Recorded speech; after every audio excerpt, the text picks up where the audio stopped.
Halo para pecinta catur Indonesia, kembali lagi di Tarigan Catur Channel. Kali ini Tarigan Catur akan menampilkan partai yang sangat menarik, yang Tarigan Catur beri judul Walau Potong Waktu lawan Grandmaster, Joseph Taher tetap menang. Oke, mengenai informasi pertandingan lebih detail, mari kita simak dalam layar berikut. Ya, pertandingan ini tersaji dalam turnamen Liechess Quarantine Bundesliga Team Battle yang berlangsung pada tanggal 18 Desember 2020 sekitar pukul 3:18 waktu Indonesia Barat dini hari tadi.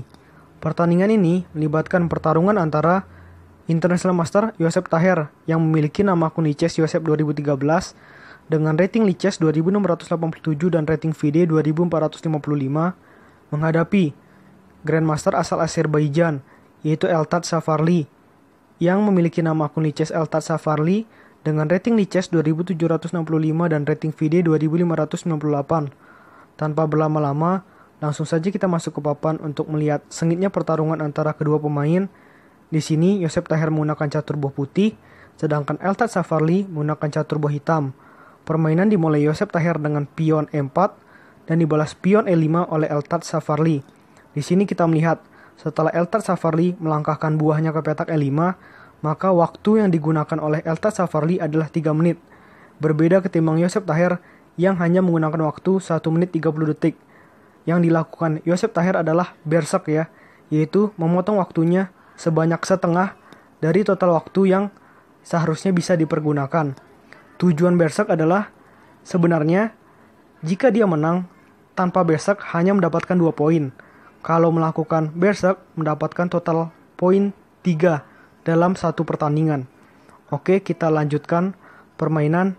Joseph Taher melangkahkan kuda F3 dan dibalas kuda C6 oleh Eltat Safarli. Dan pion menuju petak D4. Maka permainan ini menandakan bahwa permainan ini masuk ya dalam pembukaan Scotch Game. Pion E pukul D4 dan kuda pukul pion D4.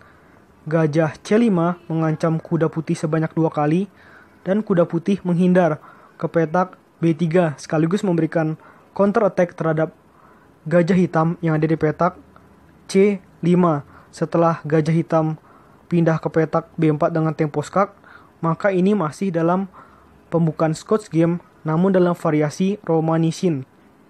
Balasan dari Joseph adalah gajah D2 menutup skak, pion A5, pion A3 mengancam gajah, barulah gajah pukul gajah dan menteri pukul gajah.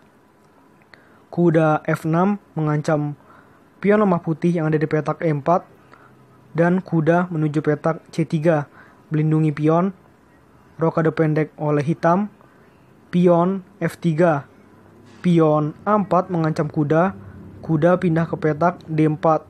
Setelah pion D5, di sini Joseph Taher melakukan langkah rokade panjang.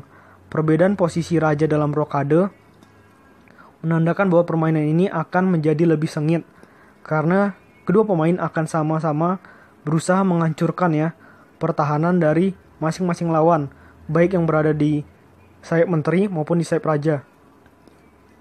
Kita lanjutkan.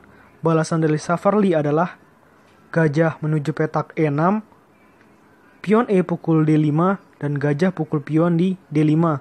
Kuda pukul gajah, dan menteri pukul kuda. Mengancam juga ya, ada tempo mengancam kuda putih sebanyak 2 kali. Kuda pukul kuda di petak C6, dan menteri pukul kuda di petak C6. Gajah D3, benteng F menuju D8. Berusaha untuk mengancam menteri putih secara tidak langsung ya. Benteng pindah ke petak E1, benteng D7. Eltat Safarli berniat untuk menumpuk benteng di lajur D.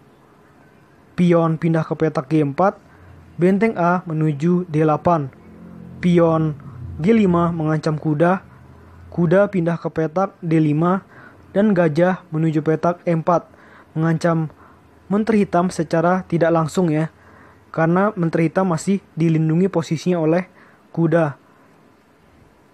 Pion menuju petak G6, menteri D4, menteri D6, gajah pukul kuda di petak D5, menteri pukul gajah, menteri pukul menteri, benteng pukul menteri, benteng pukul benteng, dan benteng pukul benteng.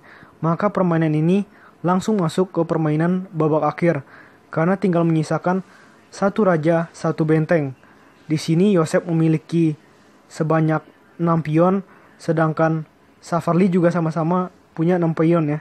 Dan ini akan menjadi permainan yang sangat sengit di babak akhir. Pion F4, raja F8, benteng E4, pion B5, pion C4 mengancam benteng hitam, benteng C5, raja D2, pion B pukul C4, raja C3 mengancam pion hitam sebanyak 2 kali, pion F6, benteng pukul pion di C4, benteng F5, pion G pukul F6, benteng pukul pion di F6, benteng pukul pion di A4. Kita melihat di sini Yosef Taher unggul 1 pion, memiliki 4 pion berbandingkan Eltat Safarli yang memiliki 3 pion. Raja E7, benteng C4, raja D6, pion B4, benteng F5, pion A4, benteng H5, pion B5, benteng pukul pion di petak H2, pion A5, benteng A2, pion A6, pion H5, raja B3 mengancam benteng, dan benteng pindah ke petak A1, benteng A4. Dan sebenarnya dalam situasi seperti ini, Eltat Safarli sudah kalah. Namun Eltat Safarli masih ingin melanjutkan permainan dengan melakukan langkah benteng skak di petak B1, raja C2 mengancam benteng. Nah, disinilah satu langkah terakhir yang dilakukan oleh Eltat Safarli sebelum dia memutuskan untuk menyerah. Langkah ini memang dipergunakan oleh Eltat Safarli untuk menguji apakah Yosef Taher melakukan pre-move atau tidak. Dengan melakukan langkah benteng menuju petak B4 dengan mengorbankan bentengnya. Tapi kalau Yosef Taher melakukan langkah pre-move, mungkin setelah benteng melakukan langkah ke petak B4, maka pion menuju petak A7. Tetapi untung saja di sini Yosef Taher tidak melakukan pre-move setelah benteng menuju petak B4, lalu benteng pukul benteng. Dan setelah Yosef Taher memukul benteng dari Eltat Safarli, di situ juga Eltat Safarli memutuskan untuk menyerah. Oke, menurut Tarigan Catur, video kali ini cukup. Nantikan video-video selanjutnya tetap di Tarigan Catur Channel.